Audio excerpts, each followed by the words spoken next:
కనుక ఆత్మ మనలో నివసిస్తూ ఉంటాడు. కొరింథీయులకు రాసినటువంటి 2వ పత్రిక 1:22 చూడండి. ఆయన మనకు ముద్ర వేసి మన హృదయములో మనకు ఆత్మను సంచకరువును అనుగ్రహించెను. అనగా ఆత్మ ఇప్పుడు ఎక్కడుంటున్నాడు?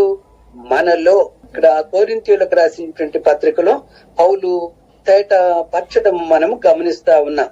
కనుక 22 మరొకసారి చూడండి. ఆయన మనకు ముద్ర వేసి మన హృదయములో మనకు ఆత్మ అను సంచకరువును అనుగ్రహించి ఉన్నాడు. సంచకరువు అనగా అడ్వాన్స్ భయాన లాగా అనుగ్రహించి ఉన్నాడని మనం ఇక్కడ గమనిస్తున్నాం. గలతీయులకు రాసిన పత్రిక 4వ అధ్యాయము 6వ వచనం కూడా చదువుకుందాం.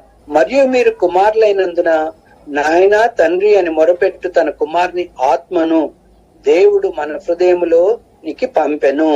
కుమారుని ఆత్మను ఇందాకే మనం చెప్పాం ఆరంభమునందు పరిశుద్ధాత్ముడికి ఎక్కడెక్కడ ఏ విధంగా పిలువబడిందని.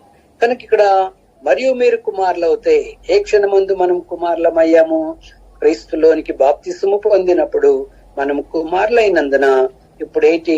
నాయన తండ్రి అని మొరపెట్టు తన కుమారుని ఆత్మను దేవుడు మన హృదయంలోనికి పంపించినట్లుగా మనం చూడగలుగుతున్నాం. ఇంకొక మాట కూడా మనం చదువుకుందాం. కొరింథీయులకు రాసినటువంటి 1వ పత్రిక 6వ అధ్యాయము 19వ వచనాన్ని మనం చదువుకుందాం. మీ దేహము దేవుని వలన మీకు అనుగ్రహింపబడి మీలోనున్న పరిశుద్ధాత్మకు ఆలయమై ఉన్నది. పరిశుద్ధాత్ముడు ఎక్కడున్నాడట? మనలో ఉన్నాడు. కనుక మీలోనున్న పరిశుద్ధాత్మకు ఆలయమై ఉన్నది అని మీరు ఎరగరా? మీరు సొత్తు కాదు, మీరు వెలపెట్టి కొనబడినట్టు వారు. సరే, అక్కడ ఇంకా చాలా విషయాలు ఉన్నాయి, కానీ మనకు పాయింట్ సబ్జెక్ట్ లో నుండి డివియేట్ కాకుండా అది ఓన్లీ 19th వర్స్ మనకు సరిపోతా ఉంటుంది. ఏంటట? మీలో నున్న పరిశుద్ధాత్మకు ఆలయమై ఉన్నదని మీరు ఎరగరా అని దేవుని వాక్యం సెలవిస్తుంది. చదివినటువంటి ఈ యొక్క వాక్య భాగాలంతటి ద్వారా కూడా 2వ కొరింథీయులకు రాసిన పత్రిక 1:22 ద్వారా, గలతీ 4:6 ద్వారా, 1 కొరింథీయులకు రాసిన పత్రిక 6:19 ద్వారా మనకు అర్థమవుతుంది ఏందనగా ఆత్మ మనలో నివసించుచున్నాడు. ఎవరిలో?